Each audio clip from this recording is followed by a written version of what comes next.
Okay, we're live. So happy Tuesday. So I'm recording myself. Let's see how this turns out. Today was a great day for the quick hit trade. There was a ton of them that happened today, and I looked from basically 5 o'clock in the morning all the way till 12 o'clock in the afternoon. And so it was it was 7 hours. There's a ton of trades. Now, most of the time to do the $500 a day, $10,000 a month challenge, you'll need three trades. And there was a lot. I counted 39 trade opportunities, and out of those 39 trade opportunities, you did have three losses though. And so with those three losses, um, but the first time a loss popped up, there was like 12 trades before that one. The next one that popped up, there was like 25 trades of all winning, and so there's a ton of trades. The Blue Cross C3 algo trade, there was 21 trade opportunities and eight, maybe nine, depending how fast you got in that one, that would have worked out. Slow day for that one, and that's why another reason why the quick hit trade was so profitable for me.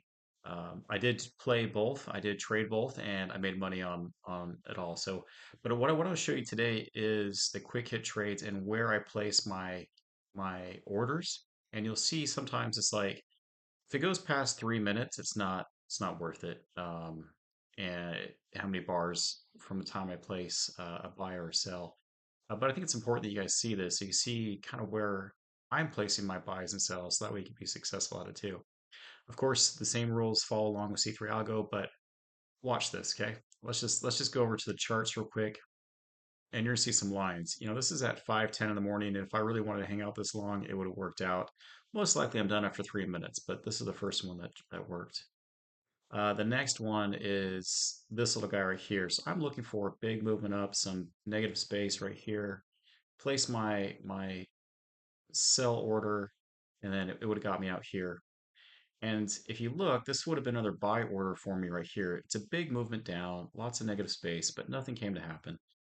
It's just I drew a blue line and nothing shot back up. So I would have been out right here too, okay? So there's three trades for you. This is the only one that I really followed all the rules. This guy, I followed the rules when it got out, and if I would have been too tired, which I think actually did happen, I was tired during that trade and I was like in way too long, but that's just how it worked for me. So the next one over here. So if you have a little movement like this, where you get a little red bar coming back down and then it kind of goes almost like plateaus and then it shoots back up here. This is a good spot for a sell right here. I like this sell spot. It's a little higher than this one, which I'm happy about. And then you would have got out right here, okay? This is the announcement time. Announcement was crazy. One of the students told me he did really well, made a couple $1,000 on that one. I think so. Yeah, that or 1,400. So this is get interesting time right here. I'm looking at these times, and this is 5:31 to 5:36. This is too long of a time. I don't really care for it. I probably would have been out already. But if I forgot about it, which sometimes does happen, I would have stayed in this whole entire time and would have got out there. But primarily, I'm looking for this one down here as well. Uh, and these two may not have worked. If I stayed there the whole time, got out, I would have just sat and waited, which is totally okay. But there's a ton of negative space right here. It makes me nervous when his pace goes back down and back up. It usually says it's not going that direction, but I tried it out anyways. So next thing I want to point out is this space right here. This sell, take this all day long, okay? You had a movement down, the first big shot up right here. Place my sell order right on the bottom of this guy, and then when this bar came flying down, this candle, then it would have got me in and out, and that would have been fine with me. This next one at 36 minutes after the hour, again, nothing going on there. And if you can tell, I didn't place any of the trades up here because I don't really like any of these buys or sells. I don't like any of these highs right here. It just doesn't work out. I could have potentially put one here, but what I was looking for was something like this. Okay. And even this one, this is at 46 and it would have got me out at 50. This is 4 minutes long. It would have been stretching it for me. But I put this one here because that's a trade I actually did take. It was past my 3 minutes. And it just kept going. So I was like, let's just see what happens. I didn't think it would, but luckily it shot up high enough, got me in, and then got me out right at 8 ticks. I do have a trailing in there as well, just in case it does flutter a little bit. But yep. This trade didn't work. That trade didn't work. That trade didn't, nothing happened there. Finally, the next trade that I saw that I would take was this guy right here.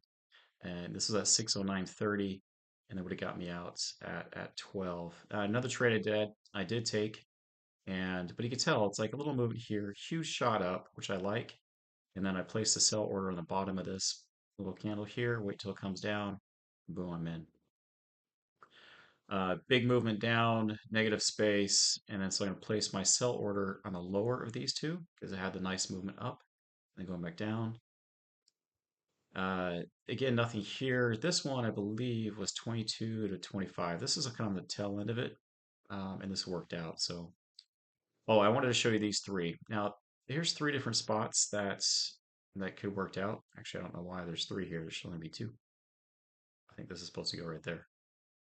That makes more sense because this movement up here makes sense to me. Okay, so that one worked. But I wanted to show these two right here. And it's where I decide where I want to go to because there was multiple areas that you could have taken this and it worked out for you for both these guys. So just be mindful of that. I try to go for the little lower one, and that's why I chose those guys. I do want to show you the loss that I had. It was at 7 o'clock. So I'm gonna go ahead and scroll over just a little bit more and you'll see this. Now, this was a decent trade. I like the setup of it. Had a decent negative space, but as this candle right here came up, got us in, and then shot way down, and that would have killed you. You would have had a loss right there. And it's sad because the very next bar, 30 seconds later, the price came shooting back up, and then it would have got you out. So there are losses with this trade. It's one of those ones you just have to realize like it's going to happen. Out of 10 times, there's going to be one. Sometimes out of 20 times, there's going to be one, but don't be afraid to take those trades because you can always make it back up. It just takes just a couple. But most of the time, I'm only looking for about three trades with five contracts. I know it's kind of a lot, or you do three trades with three contracts, or four trades with three contracts. Get that $500, get that $10,000 a month, and that's the goal. All right, guys, that's all I wanted to show you for today. So I hope that helps you. I hope you can see everything that's going on. Um, and yeah, I'll see you next time. Bye bye.